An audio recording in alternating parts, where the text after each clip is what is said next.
Here in the U.S., President Trump says he's considering invoking the Insurrection Act to deploy troops to the U.S. cities after courts blocked his National Guard deployments. The 1807 law gives presidents emergency powers to use military force on American soil. Mr. Trump describes Portland as experiencing what he calls, quote, criminal insurrection. All right, Scripps News Deputy Political Director Joe St. George joins us now live from Capitol Hill to sort of put this in perspective for us. So, Joe, let's dive first into the president's consideration of using the Insurrection Act to send troops into American cities. First of all, what is that all about? And are there certain thresholds that this has to meet, or can he just say, oh, it's an insurrection, this is a threat, I'm sending him in?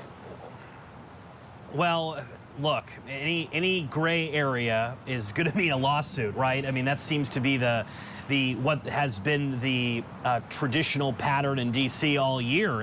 If there's a window, the Trump administration is going to take it, and if there isn't finite legal clarity, there's going to be lawsuits from the other side should we get to that point.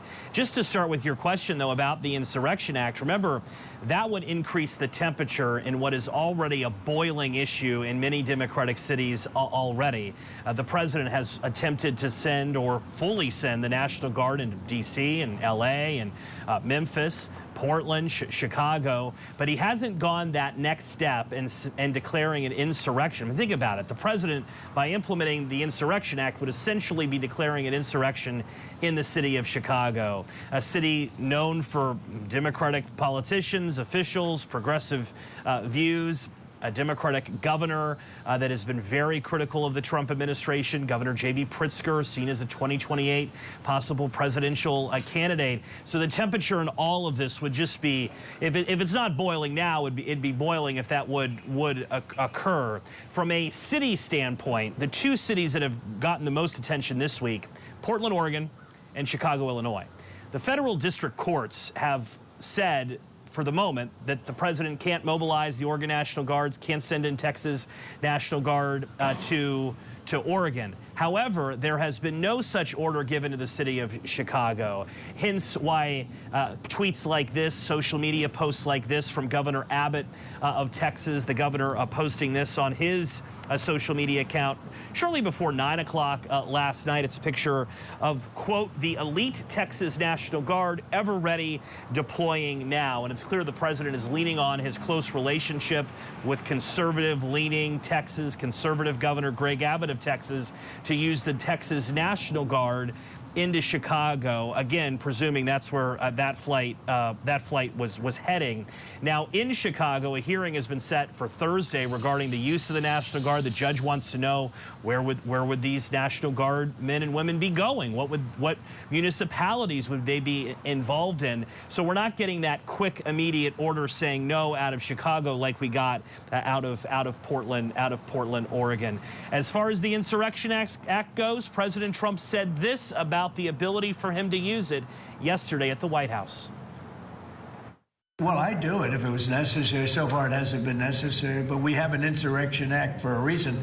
If I had to enact it, I'd do that. If people were being killed and courts were holding us up, or governors or mayors were holding us up, sure, I'd do that. I mean, I want to make sure that people aren't killed. We have to make sure that our cities are safe.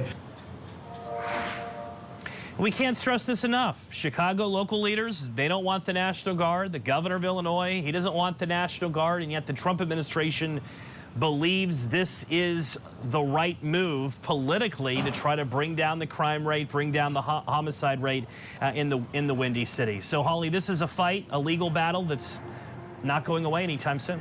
And Joe, I don't know how much into the weeds we want to get, but are there certain benchmarks that have to be hit, so to speak, first before the president can invoke this? And then once he does, is there any recourse if people think this is not an insurrection, or once he does, that's it until he decides it doesn't? Well, you said at the top of the hour, right? You're dealing with an 1807 law, right? What was the definition of an insurrection in 1807? What is the definition of an insurrection now? I mean, there's a debate on Capitol Hill between Democrats and Republicans if there was an insurrection at this Capitol building on January 6, 2021 or not.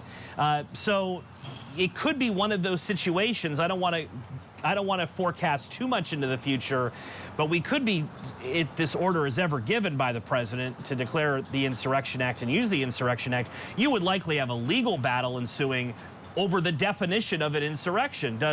Do murders on the south side of Chicago classify as that or not? I mean, that's just one example of where you could see this going if, and we should stress if, the president takes it to that level. He hasn't gone there yet, and I suspect for a reason, right? And maybe there's some questions in his minds if this would be the right move or not. But just think about the headline that would play in London, Berlin, Paris if the president would say that. American city declared insurrection by the president of the United States. Not the best PR for the U.S., but it may be one of the only legal moves the president has left. We'll see. We'll watch that very carefully.